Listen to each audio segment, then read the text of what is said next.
और उन बसने वाले घरों में एक घर तारा सिंह और सकीना का भी था। मगर ये सब इतना आसान नहीं था। खुशियों के चंद साल बीते ही थे कि एक दिन अपनी पत्नी अपने बच्चे की मां को हजारों मुश्किलें झेलकर अपने ससुर अशरफ अली को इंसानियत का पाठ पढ़ाकर तारा सिंह सकीना को खुशी खुशी अपने घर हिंदुस्तान ले आया। इस बात से हिंदुस्तान में तो खुशियों के बाजे बज गए, मगर पाकिस्तान में मेजर हामिद इकबाल कैसे चुप रहता। उसकी बटालियन के तो 40 जवान मारे गए, वो भी एक हिंदू की वजह से, एक हिंदुस्तानी की वजह से। हिंदुस्तानी जिनसे उसे सख्त नफरत थी। असल में हामिद इकबाल आजादी से पहले ब्रिटिश इंडियन आर्मी में कैप्टन था। उसके बावजूद बंटवारे की वहशी आग से वो अपने परिवार को हिंदुस्तानियों से बचा नहीं पाया। इसलिए अब उसकी रगों में सिर्फ नफरत उफान मारती थी, हिंदुओं के लिए, हिंदुस्तानियों के लिए। अब उसकी जिंदगी का सिर्फ एक ही मकसद था, गजवाए हिंद।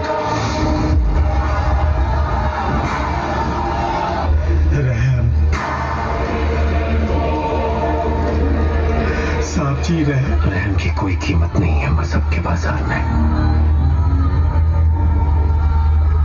भीख मांगी थी रहम की मेरी अम्मी, मेरे अब्बू ने, मेरे भाई बहन सबको मार दिया तुम्हारे लोगों ने वहां दिल्ली में। तुम लोगों का मुल्क था, तुमने मारा। ये मेरा मुल्क है, मैं मारूंगा। ये मुल्क मेरा भी है, हमारी 4 पीढ़ियों ने। तुम्हारा मुल्क ठीक है, इस मुल्क के बनकर दिखाओ। सूबेदार लेकर आओ गीता या कुरान।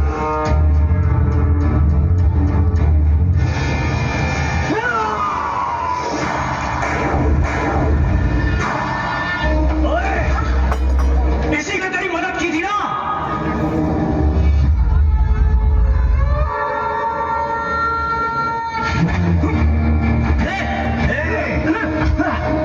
मेरे घर में घुसकर मेरे पे हाथ उठाता है, ऐसे ही तड़प रहा होगा तेरा बाप भी तेरे लिए। हाँ, मारा नहीं है वो, जिंदा है तारा सिंह, तुझे बचाने जरूर आएगा।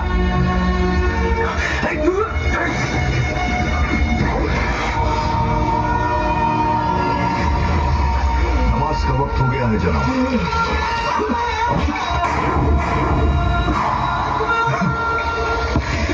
हामिद इकबाल,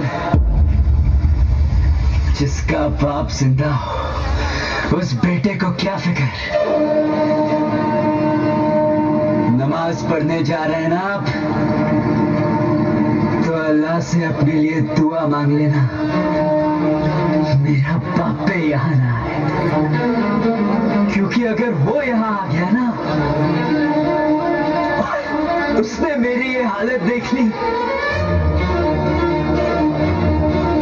तो तेरे इतने चीथड़े करेगा, इतने चीथड़े करेगा, इतने चीथड़े करेगा, तेरा पूरा पाकिस्तान देख नहीं पाएगा।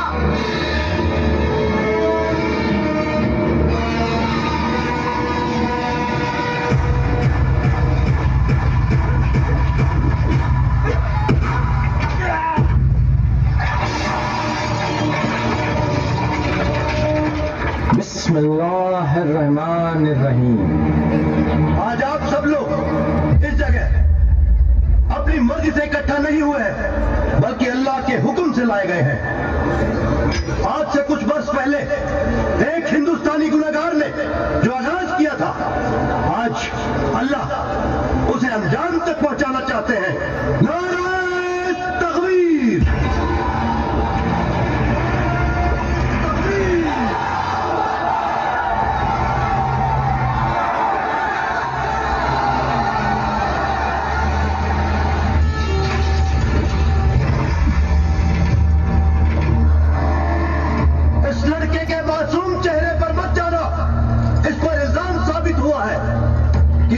जासूस है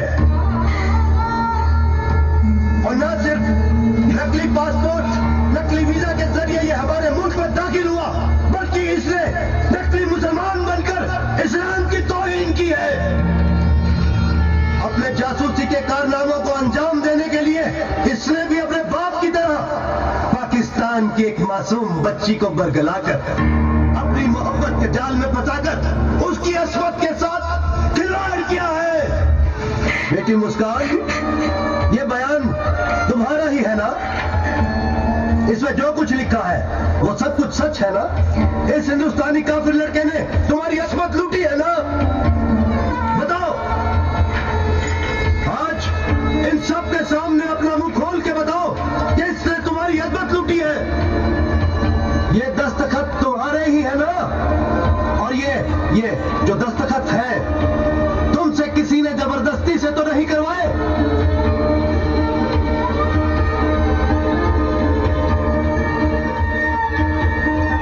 ये दस्तखत तुम्हारे ही है ना?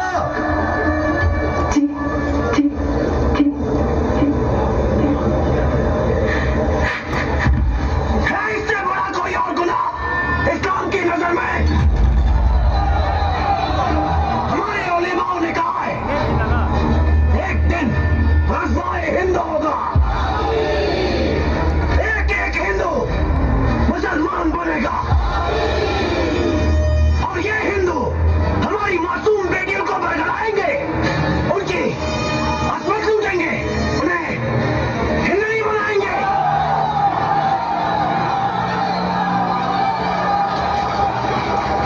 समझ जाओ, इस टोके को सजा मिलेगी।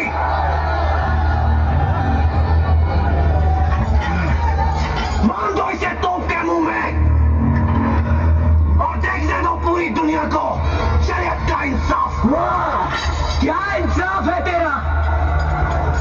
तूने जितनी कुरान पढ़ी है ना, उससे कई ज्यादा मेरी माँ ने मुझे सुनाई है, समझाई है। और शरीयत में लिखा है कि मरने वाले की आखिरी ख्वाहिश पूछी जाती है। तुझे इतना भी नहीं मालूम? इस अजीम गुनाह के बाद तू अपनी आखिरी ख्वाहिश का हक खो बैठा है लड़के। पर रहम दिल है पाकिस्तान का कानून। बता,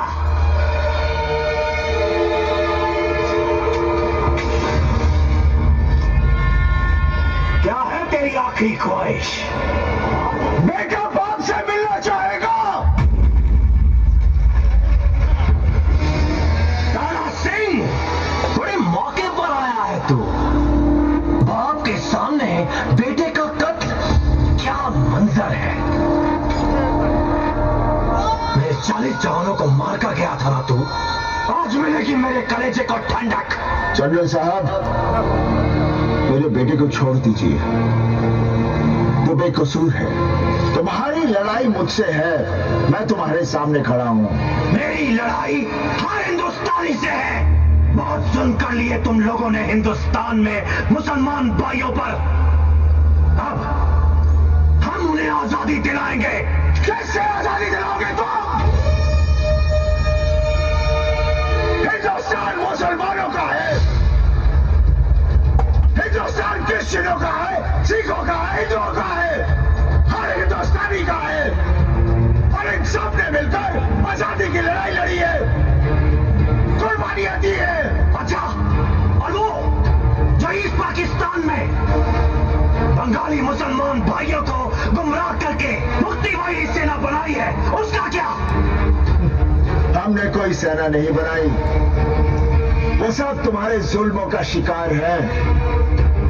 अरे तुम्हारे सिपाहियों ने 30 लाख बंगाली मुसलमानों का कत्ल कर दिया, वहां की औरतों पर अत्याचार किया। नहीं, सब झूठ है। तो वो क्या है? 1 करोड़ शरणार्थी हिंदुस्तान में हैं। वो तुम्हारे ही लोगों ने दुनिया को दिखाने के लिए पेश किया है। झूठ बोलना बंद कर जनरल, ये सियासी खेल बंद कर, मुसलमानों का आका बनना बंद कर। अगर यहाँ के लोगों को दोबारा मौका मिले ना हिंदुस्तान में बसने का, तो आधे से ज्यादा पाकिस्तान खाली हो जाएगा। तुम्हारा ये सियासीपन तुम्हें भिखारी बना देगा। कटोरा लेकर घूमोगे, भीख भी नहीं मिलेगी। बस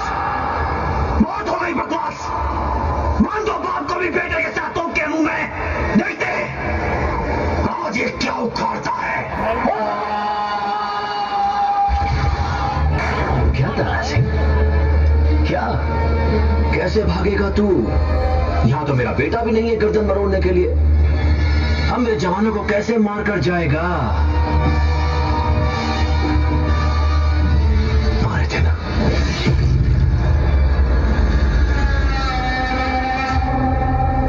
और तू बेटे के सर पर बाप का साया थूका था ना मेरे मुंह पर। अब थूकना, तेरा बाप भी यहां है। अरे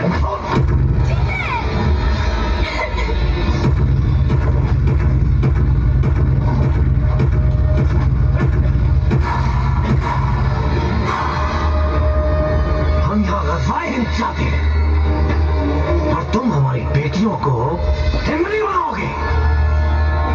मेरी जमीन, मेरे पाकिस्तान में खड़े होकर हिंदुस्तान जिंदाबाद के नारे लगाओगे।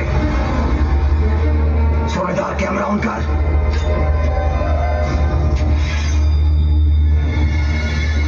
अब तो चिल्लाएगा हिंदुस्तान मुर्दाबाद। बोल तारा सिंह, हिंदुस्तान मुर्दाबाद। बोल बोल। हिंदुस्तान जिंदाबाद था, जिंदाबाद है और जिंदाबाद रहेगा।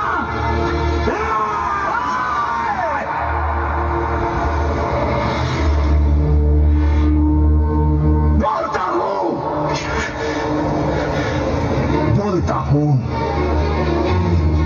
पर मेरे बोलने से क्या होगा? अगर मैंने मुर्दाबाद का नारा भी लगा दिया ना, तो मेरे मुल्क की शान कम नहीं होगी। हमारा तिरंगा आसमान में लहरा रहा है, वो लहराता ही रहेगा। अगर हर पाकिस्तानी ने हिंदुस्तान मुर्दाबाद का नारा भी लगाया ना, तो उनकी आवाज हमारे बॉर्डर तक भी नहीं पहुंचेगी। और अगर हर हिंदुस्तानी ने जिंदाबाद का नारा लगाया, तो उसकी आवाज की गूंज तुम सबको फाड़ देगी।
कुरान शरीफ या भगवत गीता? गीता गीता गीता।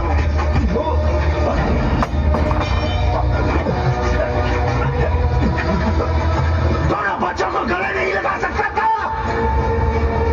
कैसे इंसान हो तुम?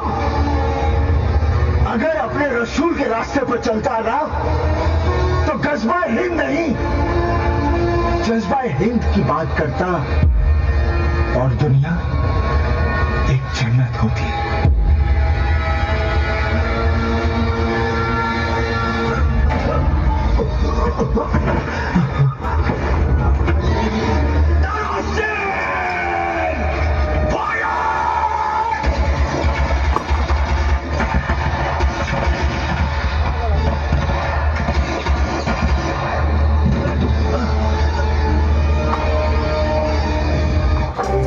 वन्दे मातरम्।